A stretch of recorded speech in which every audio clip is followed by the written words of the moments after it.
The hidden blade has been a constant companion of ours over the years. Some would say it defines us, and they would not be entirely wrong.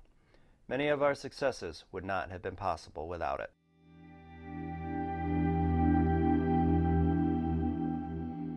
Hello, and welcome to Visions of the Past. This is an Assassin's Creed lore podcast. My name is Andrew, and I'm grateful to see that you have found this podcast.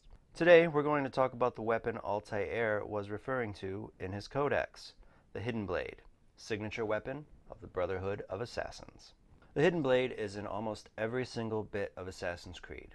The only place that the Hidden Blade is not within is within the novel of Assassin's Creed Odyssey and its main game.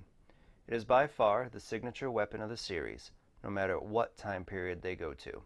With it being so widely used within Assassin's Creed, there have been multiple designers for it, including a man whose name I'm sure I'm going to mispronounce, but designers include Martin de Chambal. When reading the novels, a few specifically talk about how the blade is used. Altair uses a ring on his pinky to pull a string that releases the blade. In Renaissance and Brotherhood, Ezio has to press a button within his bracer and has to manually reset the blade. He also has to choose which attachments he's going to use before going on each mission, and when using the poison blade, he makes sure to wear a heavy leather glove as to not to poison himself. Edward Kenway states within the Black Flag novel that he has to tense a muscle that comes from the upper arm into the forearm with a simultaneous flick of the wrist. This, of course, could lead to accidental release, injuring or possibly killing the user, which is acknowledged within Assassin's Creed Underworld, where Ethan Frye rests his hand on his chin with his blade being about an inch from his throat. Bayek's release mechanism works much like Altair's, but instead of a ring on his pinky, his is attached to the stump of his ring finger via a leather cap with enough slack on the string as to not accidentally release the blade. Within the lore of Assassin's Creed, the standard hidden blade was first used when Darius assassinated King Xerxes I of Persia in August 465 BC.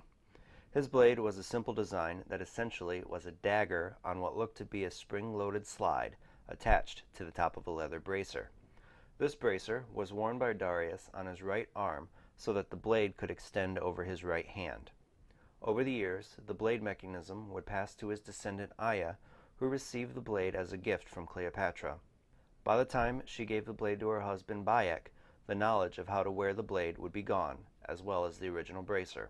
Bayek would use it for the first time when he assassinated Eudoros in 48 BC, except he would use the blade under his left hand, causing him to cut off his ring finger when he first extended the blade. Bayek would upgrade this hidden blade and seemingly wear it for the rest of his life, even being buried with it.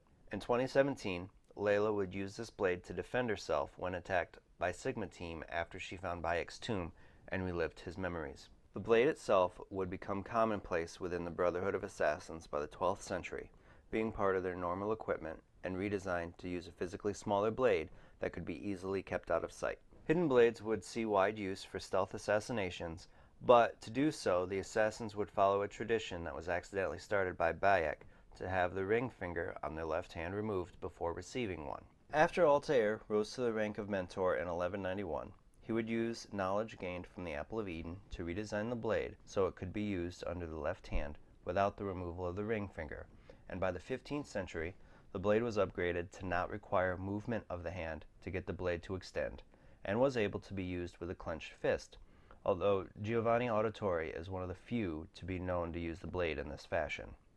His son Ezio would be one of the first well-known users of the hidden blade to use two hidden blades, after Altair initiated the practice and designed the hidden blade for a user's offhand.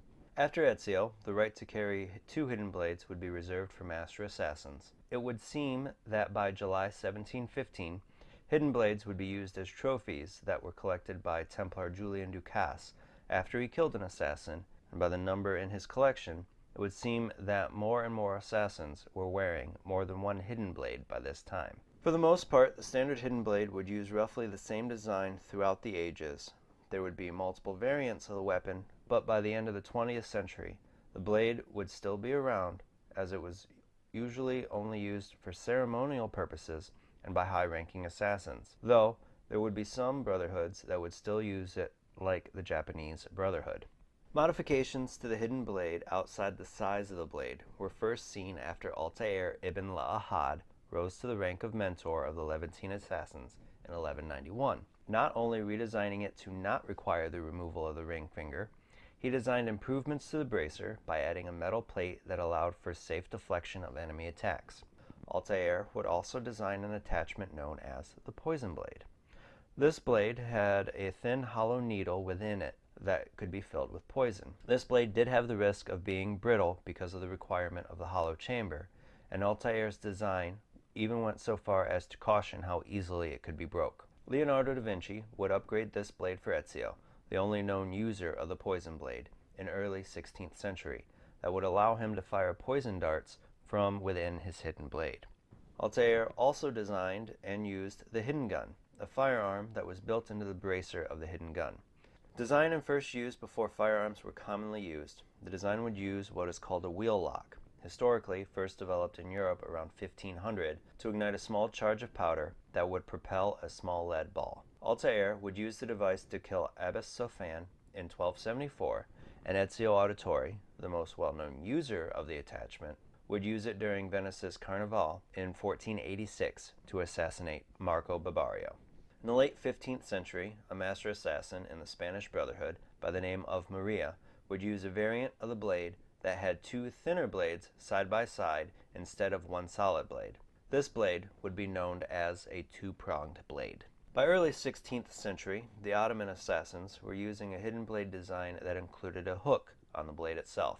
This hook blade allowed for the use of zip lines to travel around Constantinople at a much faster rate than walking. But it also allowed for other tricks like what the Ottomans called the hook and run, or to be able to pull down a scaffold while on the run. Around this time, the Chinese assassin Xiao Jun was also using a modified hidden blade that she had located within her boot. This blade worked well for her as it accentuated her study of martial arts, and along with her standard hidden blade, made her deceptively lethal. She was not exclusively the only person to use it, as Julian de la Serre, the wife of Templar Grand Master Francois de la Serre, used one to protect their daughter in the latter half of the 18th century. In 1770, the assassin Rataka Heiton would receive a hidden blade from his mentor that would pivot when released, allowing him to wield it alongside his tomahawk. This blade, known as the pivot blade, could be used in both a hammer or ice pick grip,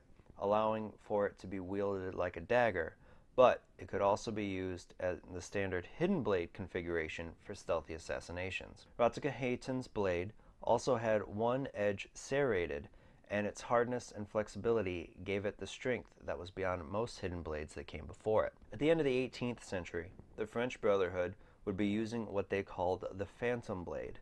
This version of the hidden blade seems to take inspiration from the hidden bolt that was used by Francesco Vasello and designed by Leonardo da Vinci after Ezio declined Vasello's use of the hidden gun.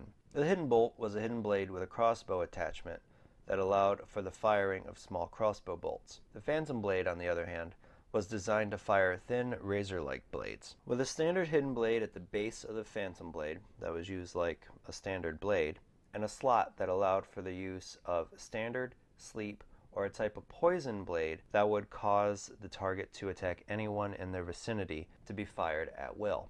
In the early 19th century, a variation called the Trident blade would be used by the Indian assassin Arbaz Mir. This blade followed the same basic idea of the hidden blade, but instead of just protruding out of a single point, it would split once fully extended into 3 blades. By 2015, the assassins would develop a new type of hidden blade called the shock blade. This blade replaced the blade with 2 parallel tines that upon penetration of the target would generate an electrical arc cauterizing the wound that would be most notably used by Sean Hastings in his assassination of Isabelle Ardent. With the higher security of the time period, the assassins also designed a hidden blade they dubbed the Sundry Blade.